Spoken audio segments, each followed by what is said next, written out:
There we go. How's that? I hope that's better. Thank you, Brian, for letting me know. So, oh no, you have COVID. I'm sorry to hear that. I hope that it gets better. And if you would just give me a thumbs up and let me know that we have sound now, I would greatly appreciate that.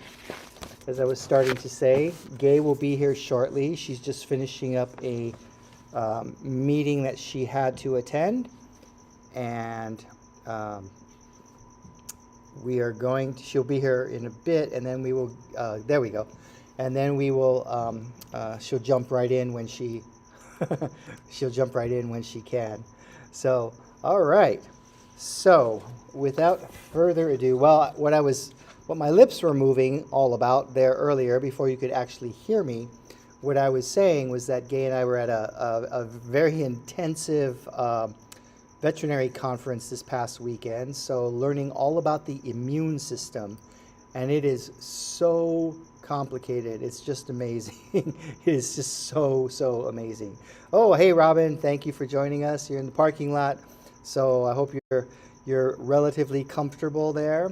And Miss Catherine, so congratulations again on your new home, and to you and John, and I hope that's working out well for both of you. And again, we will be jumping in and starting on Exodus chapter 23. So let me go ahead and switch screens. I don't have the luxury of Gay's nimble fingers doing all this, but there we go. And we will start with verse 1. So again, this is a continuation of some of the laws and edicts and practices that God is instituting or he's wanting the Hebrew peoples to institute. And so it's some commentators said it seems like a random smattering of different laws, but there's actually a rhythm and a flow to it. And again, social justice is always the underlying principle here, and honoring God is always the underlying principle. And teaching the people how to worship and how to interact with each other in a godly fashion, but to not allow the outside influences from the cultures that were surrounding them, not allowing those, in many cases, extremely wicked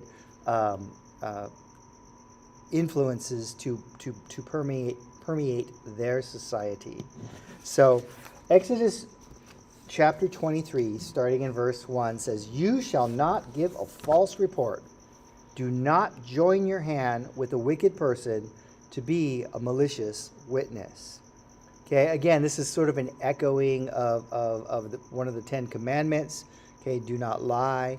Okay, and God is placing such a high value on truthfulness. And we know that society, despite what a lot of psychologists and psychiatrists say about lies help smooth or oil the wheels of society, truthfulness, when done in humility and kindness and the proper attitude, always surpasses the little white lies and the distortions of things and such. So God places a high value on truthfulness. And so he says, you shall not give a false report. Okay, do not join your hand with a wicked person. And I love what the commentator Clark said. Now, mind you, this is a bit archaic language, but the commentator Clark, he puts it this way. He says, the inventor and receiver of false and slanderous reports are almost equally criminal. Ouch. Ouch, that hurts. Okay, the inventor and receiver of false and slanderous reports are almost equally criminal in God's eyes. The word seems to refer to either, and our translators have very properly retained both senses. Okay, so and the idea of giving a false report and or receiving it, because it says, do not be a malicious witness. And the idea is if you hear that juicy piece of gossip now and you don't correct it, or you don't stop it right there and say, I don't want to hear that, now you've become part and party to continuing on something that is malicious, harmful, or just downright untrue. So God is very, very clear on that He does not want us to lie or bear false witness towards each other. Deuteronomy continues this thought, and there's a lot of tie-in between Exodus, Leviticus, Deuteronomy. Some people have commented that, boy, these seem so redundant, and in a sense they are, because these laws are being given, they're being refined, they're being enhanced and explained so that the people can better understand them. But in Deuteronomy 19:15, it says, "A single witness shall not rise up against a person regarding any wrongdoing or any sin that he commits. On the testimony of 2 or 3 witnesses, a matter shall be confirmed." So God's standard is not just one witness is adequate in order to corroborate and protect the accused, if you will. That God needs, or God requires, that there be 2 and or 3 witnesses. So. And that's actually a good thing.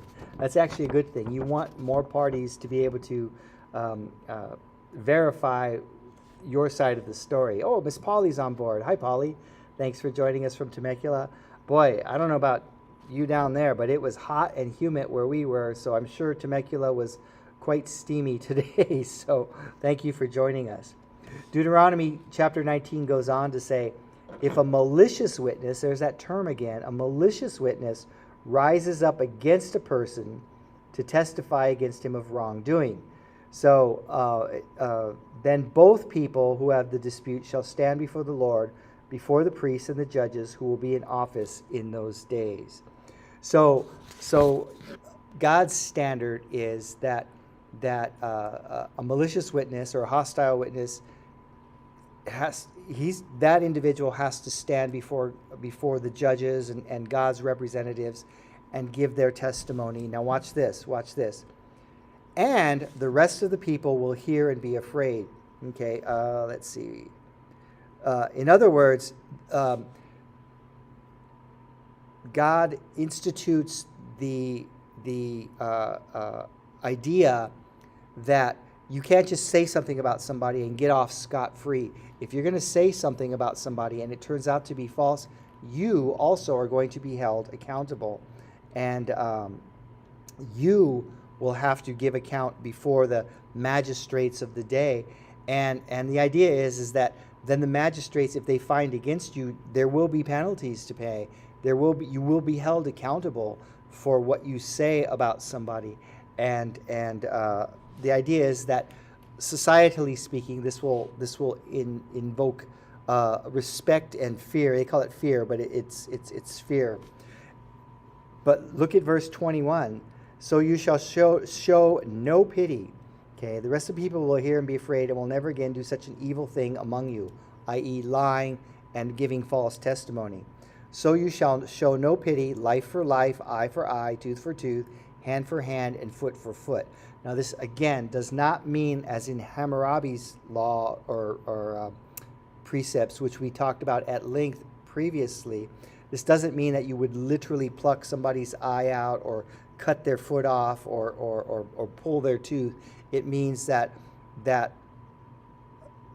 whatever the malicious witness is, whatever harm they're bringing to the other person, the law or the censure against them will be equally as harsh.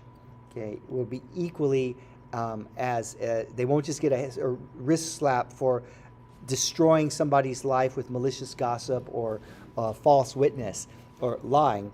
They will be held accountable to the point where it will cost them dearly. So God is very, very serious about us speaking in truth towards each other. So moving along to verse 2. So verse 2.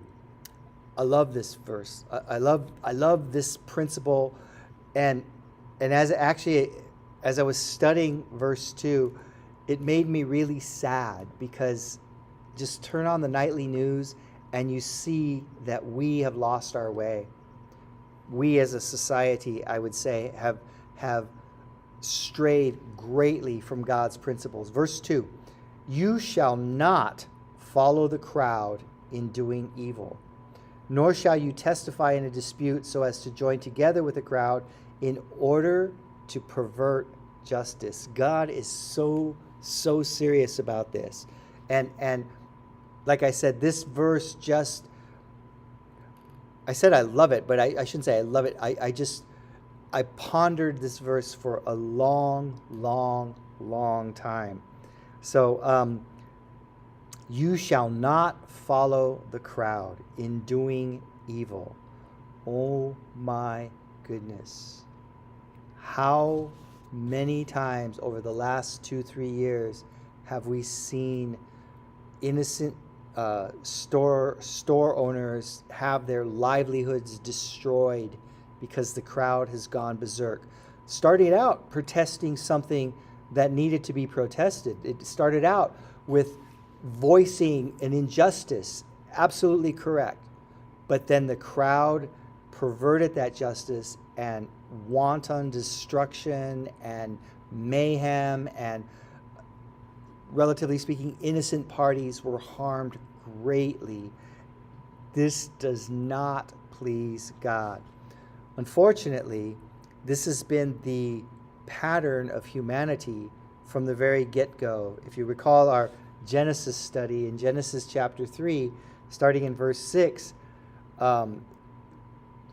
it sets the stage right there.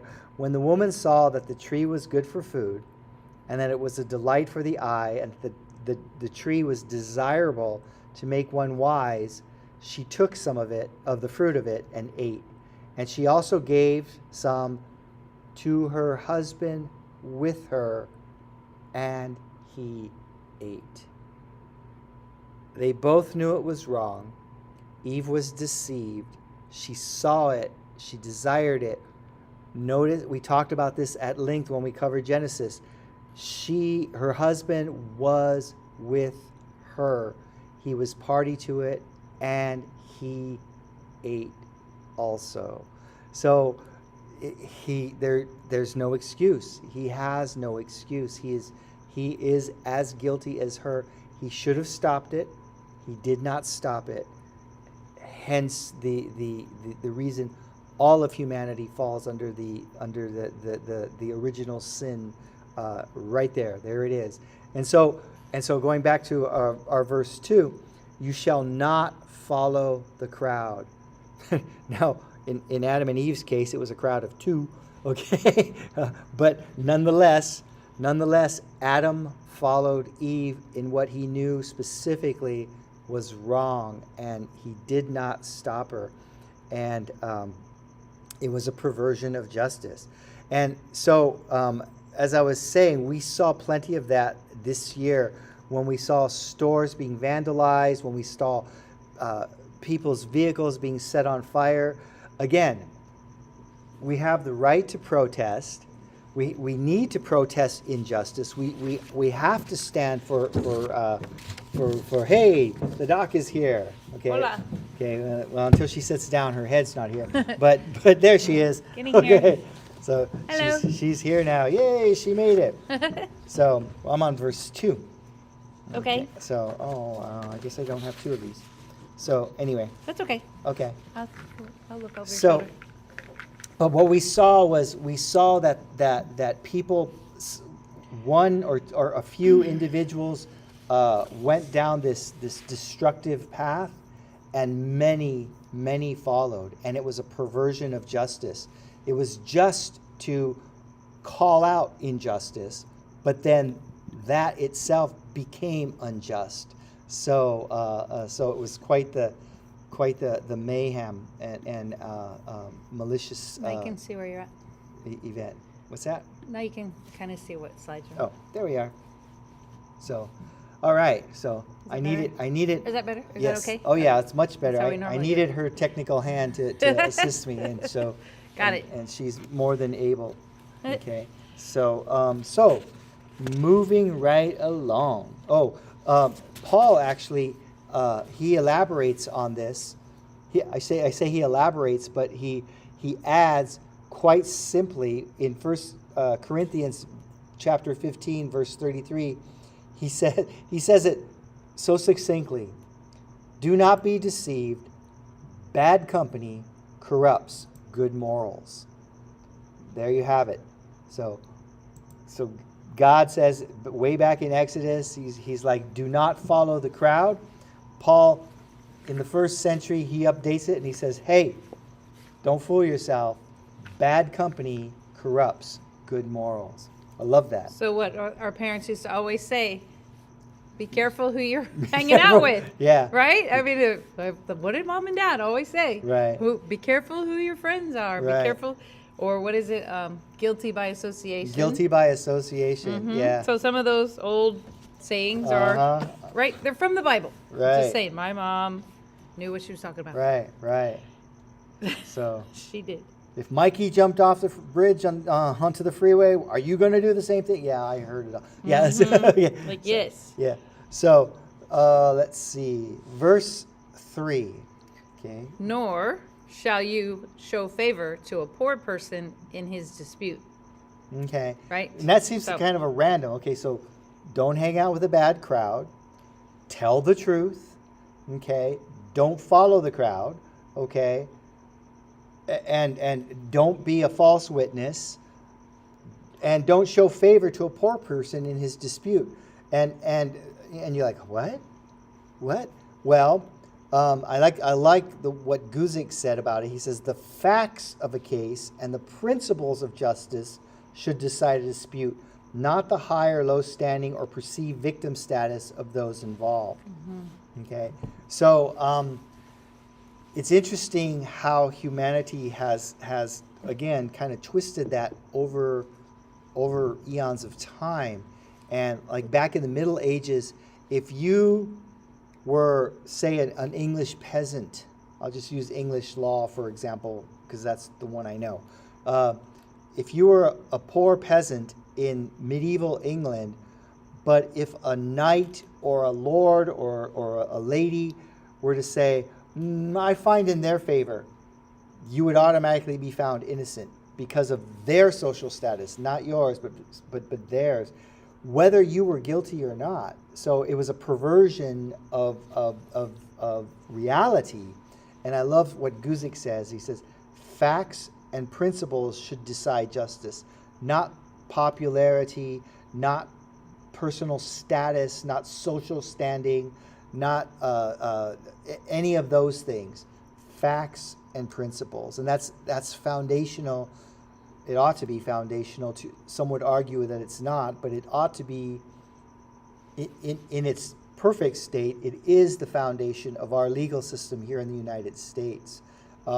If you've been following the one female basketball player that's in captivity or she's in jail in Russia.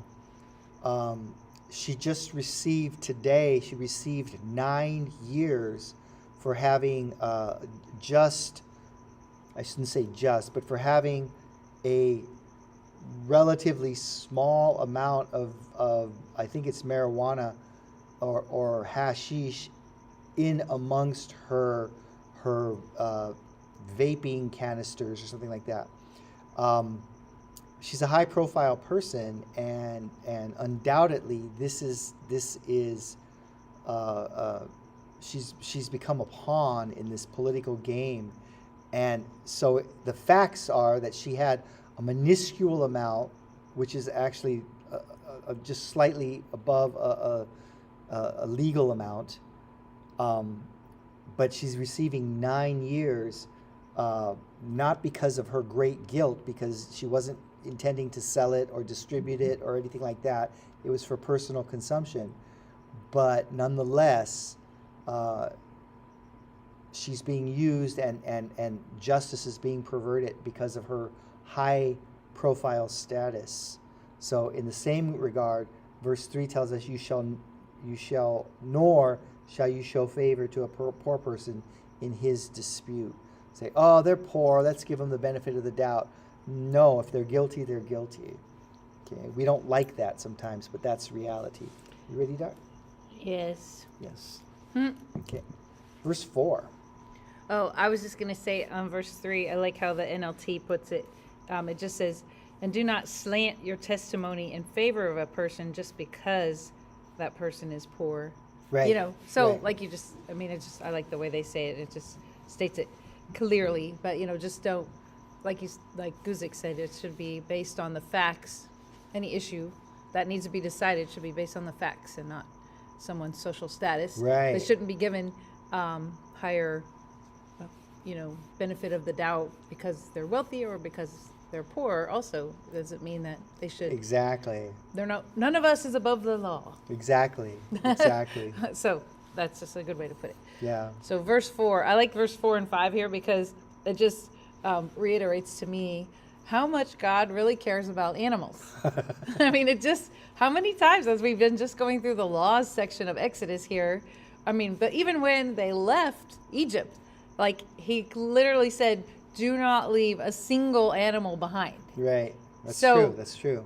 I mean, so, and I say this often, if you read the creation week in Genesis, which we taught on, previously, scroll back to the Genesis guide here on Facebook if you want to watch those videos, but, 6-day creation week, but God spent 2 or 3 of those days creating animals and Right. things in the ocean and birds that fly and he spent one afternoon on mankind. So I'm just saying, and then as we're going through these laws, like in verse 4 and 5 here, he cares about the animals. So if you encounter your enemy's ox or his donkey wandering away, you must return it to him. Verse 5, if you see the donkey of one who hates you lying helpless under its load, you shall not leave it helpless for its owner. You must arrange the load with him. So it's not the animal's fault Right. if it's been overburdened and abused by, even if it's a neighbor or a person that you don't get along with, you're still supposed to look after their animal, Exactly. not just exactly. walk by and let it die. So, and See, God cares about the animals. kind of summarizing what many commentators said was the principle was clear. How you feel about somebody does not determine right and wrong behavior towards them. There are principles of justice that must be observed above our feelings. Okay, and we see this exhibited every single day in hospitals all across the country. Nurses and doctors go above and beyond, and they may not have any affection towards the injured or ill party, but they are 100% professional and they do their best to care for that individual. Well, right, and as it relates to like the belongings or the animals in our world, our lives. I mean, this is why, like, if you see a dog shut in a car on a hot day, I mean, people don't just walk by. Most people Right. don't. I mean, they don't. You see a child in that car, you see a dog or something in that car, you're supposed to intervene. You're supposed to Right. not just walk by and pretend you didn't see it or something, Right, right. because it's our responsibility to care for God's creation and our fellow, man. And again, understanding that someone's ox or their donkey was a significant portion of their overall wealth. In many cases, without their ox, they would not be able to plow their fields or gather their harvest or provide milk for their young ones. Any of that Right. kind of thing. Same thing with a donkey; they wouldn't be able to transport their goods and services and such. So Plow fields. yeah, and, so by letting that animal wander off, not only is it potentially harmful to the animal, you're potentially causing significant hardship, not just on the person that you hate, but their children and their family. So I like Robin's comment. God just copied his own image to make man, but with animals, he had to come up with all new ideas. Exactly. And some I of mean, them are pretty amazing. right, and it's like he has. It just shows all of his the extent of his creativity by looking at all the different types of animal creations that God designed. You're right. That's funny, Robin. That's really funny. Right. Thank you. Mm-hmm.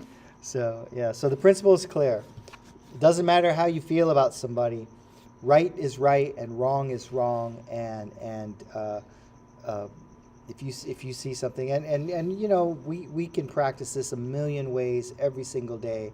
You know, I don't know if you've ever shut somebody's car door that's left open, or you know, stopped their grocery cart from rolling down the driveway, or you know, help them catch something that was falling off of a shelf. There's just a million ways that we can practice these principles every single day, and it just makes the world so much better.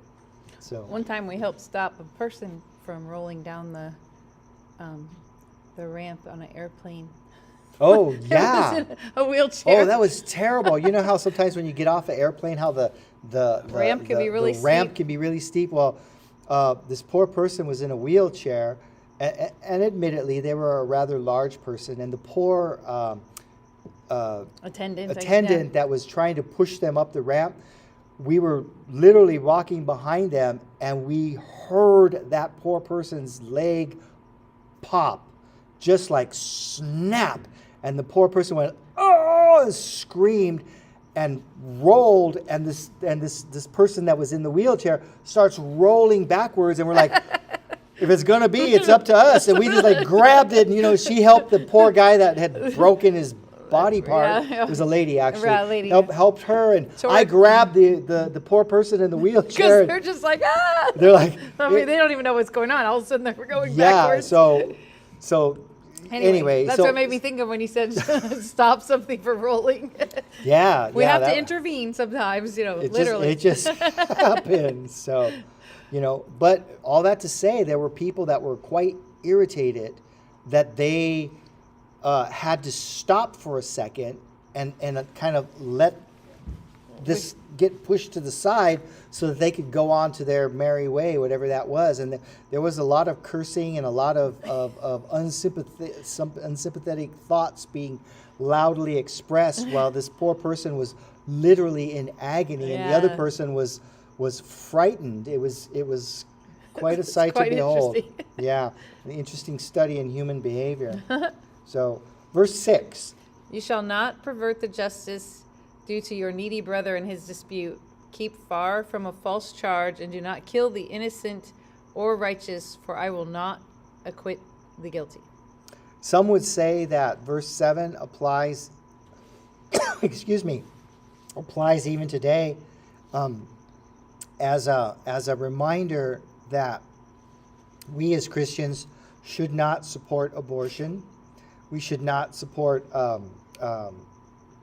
things that would abuse or harm children, the elderly, or those unable to care for themselves, and that we should hold accountable people that do these things. Okay, and you shall not pervert the justice. Do your needy brother in his dispute. So you don't favor the poor person, Right. nor do you neglect them. And you say, well, you know what, life just is rough on them, and they're never gonna, you know. Right. So. It's kind of reiterating, restating, which is God's way of when something is stated again. We talked about this last week, I believe. You know, Excuse me. when God says it 2 or 3 times in Scripture, it's because we're supposed to. It's like underlining, highlighting, you know, these concepts. So again, it's just talking about this is what's novel or very different about Jehovah God, the God of the Bible, the one true living God. Definitely. Is that he's the equalizer. Definitely. He's stating it over and over again. It doesn't matter if a person is poor, they're still to be held accountable in the same way. Right. It doesn't matter if a person's wealthy, they're still to be held accountable in the same way. Absolutely. So he is the one and only God that didn't really rule over people based on their social status, giving them different rules for different social statuses. Most other gods sort of did, would be favored. Oh, absolutely. Right. So. Right. So again, commentator Guzik, whom we use a lot, he sort of summarizes this. He goes, the promotion of truth was essential under God's law. God knew how much evil and injustice is justified among men by lies, so he emphasized truth-telling in Israel's daily life and legal practices. And we've reaped the benefits from that in our legal system. And again, much has been perverted. We don't. Neither one of us, none of us, I would say, have rose-colored glasses and are naive enough to think that our system of justice is perfect in every way, and many of these very principles that God addresses have been grossly perverted. Mm-hmm. So the call is for us as Christian to uphold truth as much as possible, mm-hmm. and to cling to the truth and reality and following God's principles. We've looked at these verses now. We are without excuse. We are without excuse, and we will be held accountable on that day when we stand before God. He will say, I told you this. You learned this. You read this. You studied this. Did you not believe it? So it's a pretty stern warning on God's behalf. And if we were to, which we shall eventually get there, but if we look at the whole picture of ancient Israel's history, we'll see that their lack of adherence to these principles did indeed get them in trouble. Right. I mean, it's a strong reminder to us today, that I'm just starting to participate in public office, having become a board member of the Savannah School District.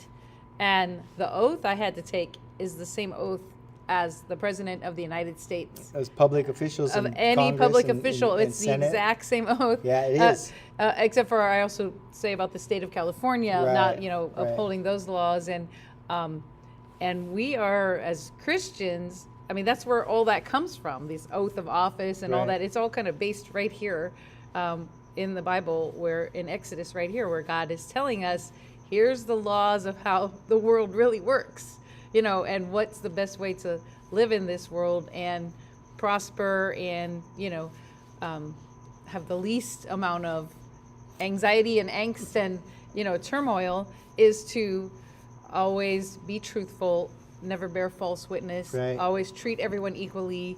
And when we take an oath, in public office, it's just very interesting because it is exactly that's what's stated in there, Well, and it was interesting because I was there at her swearing-in ceremony, of course, and I thought, well, this is kind of overkill because it's a lengthy oath that she repeats.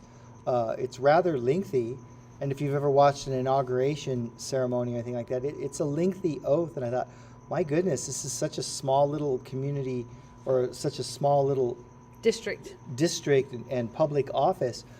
But after looking at these scriptures and these past few weeks, I'm like, I see the wisdom in that. I see the wisdom in that because small office, big presidential office, equality is equality. It's the same and responsibility. It's the same responsibility. So yeah. Well, and being held accountable and holding others accountable. I mean, that's what's in here as well. Like we are to stand for the truth, and that might mean pointing it out when the truth is not being spoken, when the truth is not being stated, or when it's unpopular. We're going to get to this section in the next couple verses about bribes. Oh, hey, Lori. Hi, What Lori. also Thanks made for me start joining thinking us. about public office because of verse 8. Yeah, well, thanks for joining us, Lori. Hey, Lori. So glad you're on board. So, and speaking of verse 8, let's go there. Right. So verse 8 says, "You shall not take a bribe, for a bribe blinds the clear-sighted and subverts the cause of the just." So the NLT says, "Take no bribes, for a bribe makes you ignore something that you clearly see. A bribe makes even a righteous person twist the truth." So again, that's where the truth is part of what we we swear in a court of law, what we Right. say, but we should always be standing for that as Christians. But even in our society that doesn't honor God and doesn't want to say, it's founded on godly principles, the truth does matter. It I mean, does in public matter. office, I'm literally going through the process of declaring that I'll be on the November ballot and running for office right now. And it's just very interesting of the financial disclosure statements. And I have to, file these statements saying if I own anything that has any interests of any kind in the, in my jurisdiction, so, Right. so it's just very interesting to have to go through this process of declaring income or investments or anything of any kind. And it's I can see where you have to declare all of that, because what if your cousin owns a paving business and now there's a project up for bid that the parking lot needs to be paved, and your cousin puts in a bid, his company, you have to disclose that you have that relationship Yes. with someone who does business in your jurisdiction. And So, excuse yourself from that vote. So, yeah. integrity and character matter to God, Very and it interesting. should matter to us. So, I think that's the overarching principle that we are learning through this and the previous chapters and the subsequent chapters. Do not take a bribe. This would seem obvious, but again, recall that the Hebrew peoples have spent 400 years under incredibly oppressive regime as slaves without rights. And so God is laying these principles out for them because he desires that they be different. They're not to be like the rest of the cultures around them. So, verse 9. you shall not oppress a stranger, since you yourselves know the feelings of a stranger, for you also were strangers in the land of Egypt. So, indeed, God is reminding them, don't oppress the stranger, because you were strangers. Right. You were strangers. And the NASB translated as feelings. Some translations translated as know the heart of a stranger, or hearts of strangers. And one commentator said that the word there is better. You know what it was like. Right. And you know what you desired when you were under captivity. You desired freedom. You desired to just be respected. You desired to have a voice. You desired to be acknowledged for who you were, and not just what you could produce through the sweat of your brow or the exploitation of your body. And so God reminds them of that. You knew what it Right. was like to be to desire freedom and not have it. So why would you oppress? Or to be the foreigner, be the outsider, to Be the one that person was who's oppressed. who's not valued or Yeah. not even acknowledged as a member of society, because Right. you're just put in there. You're the foreigner. You're the implant kind of thing. Right. Yeah, the NLT actually says, you must not oppress a foreigner. You know what it's like to be a foreigner, for you were once yourselves foreigner. So it says know what it's like. Right. I know what it And like. this principle has held true throughout the ages. And in fact, Jesus himself, this principle is so important to him, to God, that Jesus reiterated it in Luke chapter 10. He just summarized it this way. What's the greatest commandment? Love the Lord your God with all your heart and all your soul and all your strength and with all your mind, and your neighbor as yourself. And that summation is the greatest summation. It still holds true today. And it's a reiteration of what was laid down in Exodus by the hand of God. I mean, a lot of churches, I know some churches have this as sort of like their mission statement, their Yeah. vision statement. I'm like, this is a great vision statement, this is who we should be. Right. Love the Lord our God with all our heart, all our soul, all our mind, all our strength, and love our neighbors as ourselves. Right. Verse 10. Now you shall sow your land for 6 years and gather in its yield, but in the 7th year you shall let it rest and lie uncultivated, so that the needy of your people may eat whatever they leave the animal of the field may eat. You are to do the same with your vineyard and your olive grove. So So now God is moving away. He's moving more into some of the practicalities of an agrarian agricultural society. And it's quite fascinating because even though he's talking about land per se, the principles are basically a reiteration of the Sabbath principle. right. It's the Sabbath principle all over again. In the seventh year, let the land lay fallow, or do not intensively cultivate it. Right. Okay, and there's a couple of reasons for it, and we'll get to that. Okay, but don't cultivate it. Allow the poor who don't own land, who don't have farms, to glean or gather from what naturally springs up. If you drive by any plowed or any worked field that's in fallow or is being uncultivated, laying uncultivated for a season, whatever was planted there previously will spring up. Okay, not in abundance, but if it was wheat, you'll see wheat grow. If it was corn, you'll see corn grow. Stalks sparsely grow up. Whatever it is that was planted there, some of it will come back the next year. And so the principle here is that you will rest the land. You will give the land a Sabbath. And God goes on to explain why.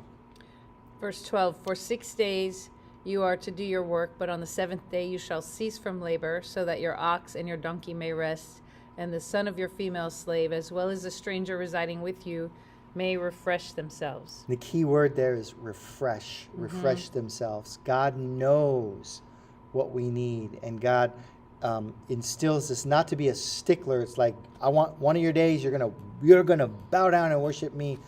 We should desire to worship him, but he also knows that we need that break.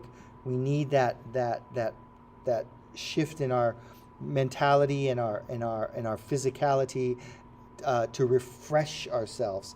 And that applies not just to the believers, but to those associated with them, even their animals, going back to Gay's comment earlier. Right. And even the land needs a rest. Right. And we know that land that's overworked does in fact burn out. Right.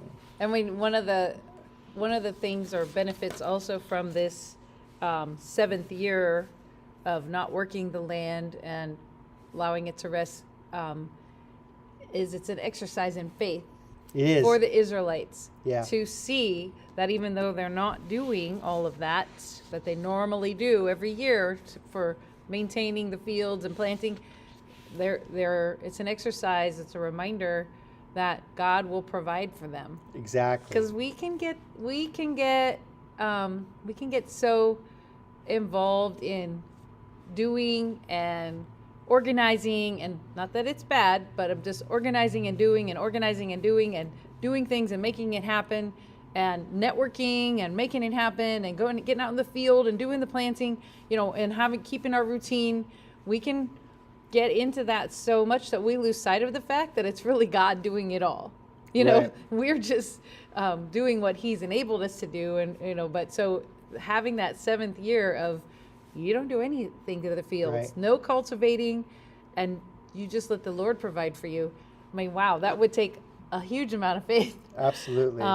Because for 6 years you worked really hard and you had all these big crops, but it'd be really interesting to see, like, well, what happened that seventh year, and see that God provides anyway. So watch this. I hope you can see this slide. But fallow or leaving the land uncultivated for a season. This is straight from Wikipedia, so this is not my own thoughts here.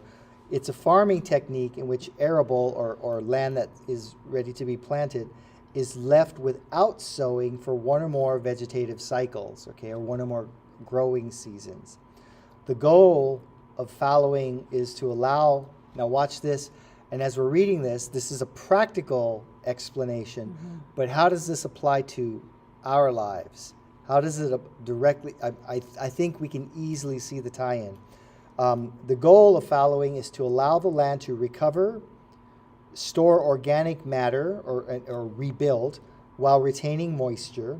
Okay, so instead of just stripping the land bare, you just leave the weeds or whatever is there as a cover, the stalks and such. And the things after harvest. After that remain, harvest, yeah, because that retains the moisture. Okay, and it disrupts the pest life cycles and soil-borne pathogens by temporarily removing their host. And crop rotation systems typically call for some of a farmer's field to be left fallow each year. So if you owned 40 acres, perhaps you would only farm 35, and there'd always be 5 acres sitting in rotation somewhere, you know, or half of that or whatever. But can you see the principles that are here? It allows the land to recover. Okay, it allows the nutrients to build back up. Okay, I don't know about you guys, but you know, have you ever just been like so hungry to go to church because you just feel so high and dry? You just want to hear the word of God. You just want to sing hymns. You just want to sit in the Holy Spirit's presence amongst fellow believers. It's the same idea with fallowing. Say if it's being worked and cultivated all the time, there's no time for it to recharge because nutrients are being drawn out of it, and laying fallow allows it to rebuild. It disrupts the pest life cycle, and it kills the soil-borne pathogens. Okay, because the land is not being worked. It just sits there. There's nowhere for them to go, and I think this is so applicable because we want to disrupt Satan's cycle in our lives. He gets us in these. Now we're not gonna lose our salvation, but he gets us in these cycles where we're so focused that we are not reading God's word. We're not praying as we ought to. We're not thinking God's ways. We're like doing, and then when we go to church on Sunday, lie fallow, we're refreshed, and it boggles his plans and it messes him up. So, Right. So I love that. I just love that. Right. So something else about the resting the land and this idea, or the idea of Sabbath extending all the way to the land, was that this was unique in God's plan. The rest of the world, this was crazy. Right. It would be crazy. It would be considered just, well, silly to not farm or not plant or not, you know, to not do all that. Right. Everything that you normally do, like, that just would be nuts It would just to be the rest of the insane. world at that time. But this is God's way. This is God's way, and until the advent of modern crop science and agricultural science, it seemed absurd, but it worked, and it still works. It is somewhat, I guess, where the idea of like professors and then even pastors, or the idea of taking a sabbatical comes from. Yeah. You know, it's a kind of in academia, it's something that professors can do, and that just where they get to take a sabbatical, so they just go visit at a different university or something, and then they just like get to leave all their research lab and all the stuff that they're embroiled in all the time. They just get to put it on hold and, you know, take their 6 months or their year away, a year abroad, or a year doing something else. And it's just a way of doing this, recharging their mind and their, you know, their psyche. And then a lot of times pastors, after serving 7 years at a church, not all churches do it, but many will offer for their pastors to take a sabbatical, which isn't usually a year away, not a whole year, but it's an extended vacation, you know, like a month or two or something. Yeah, but it does have merit, and this is hard for us because, generally speaking, as Americans typically rank amongst the workforce that has the least amount of time off. We literally work ourselves to death. Other countries will shut down for the whole month of August, or they'll grant 6 weeks of vacation, and to our American minds, it sounds like, wow, that's crazy, that's kind of wasteful. But the employees come back rejuvenated and ready to plow into their work with even more vigor, and study after study after study shows that other countries can be equally, if not more, productive in certain areas, even though they do take, quote unquote, take more time off. So Gay and I are terrible with that. We are trying to learn to be better at that. So we open confession here. We suck at taking time off. Okay. Well, we just have to schedule it in Right, advance. Otherwise, right. it doesn't happen.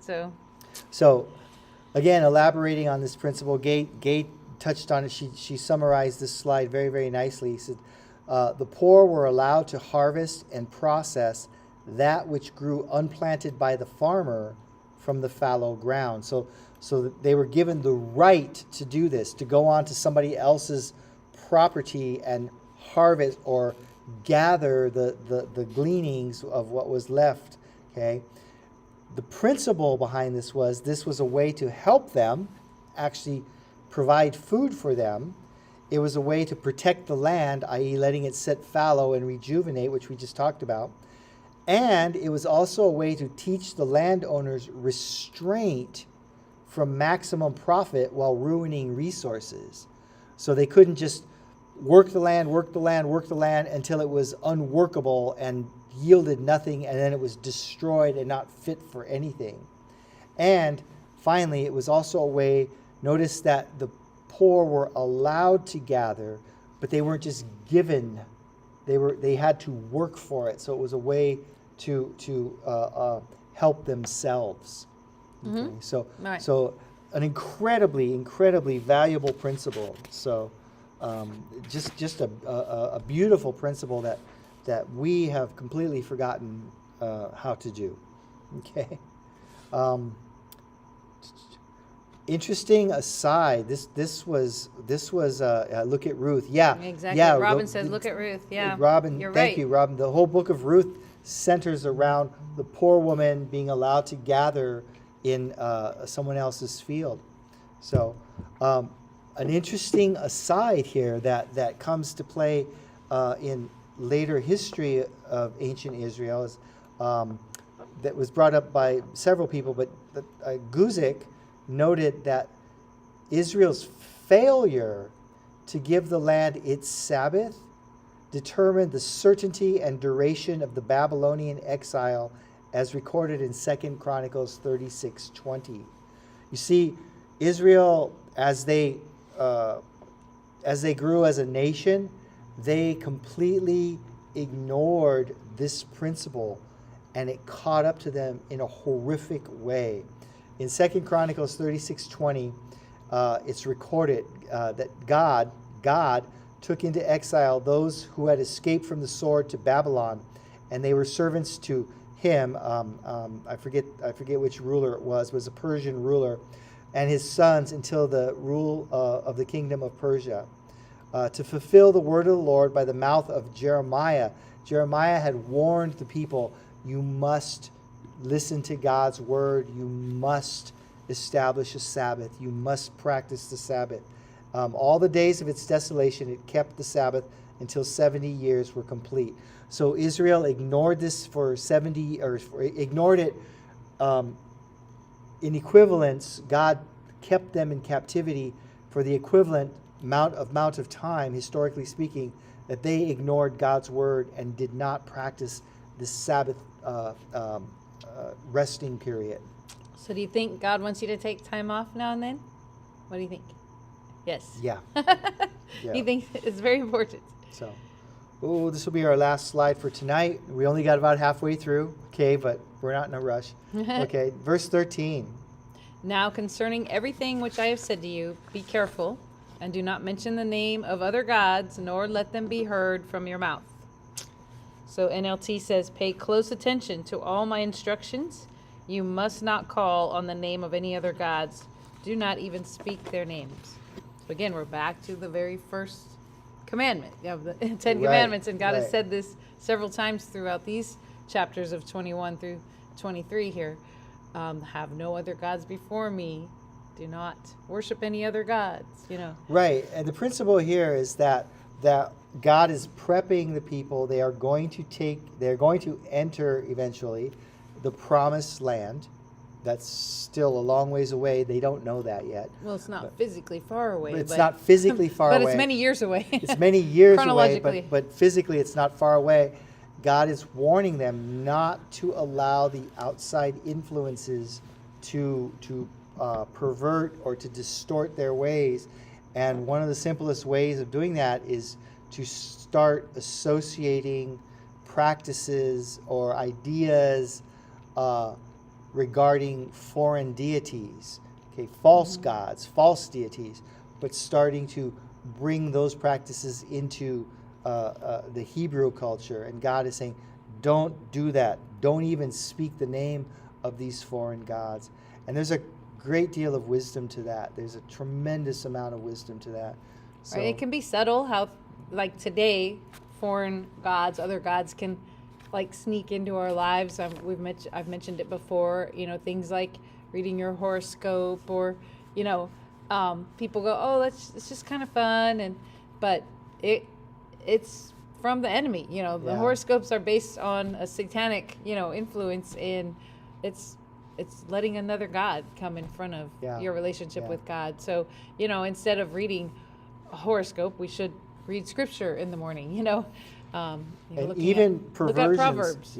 Even perversions of some of these laws that we've read that we see in modern society stem from the idea of like, well, I don't really take God at his word, right? And I want to see the rich guy.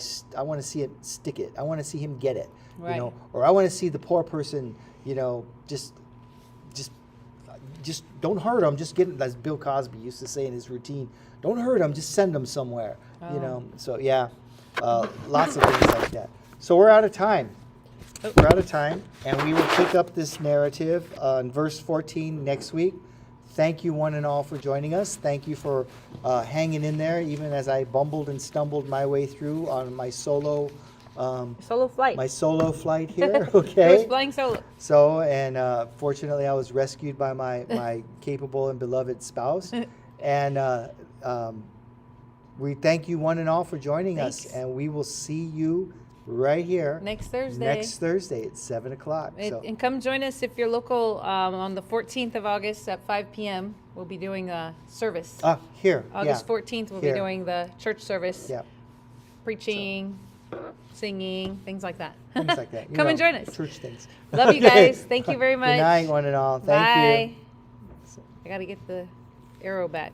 Where'd the arrow go? I hate that. Oh, there it is. Found the arrow. So you got to get that ready. See ya.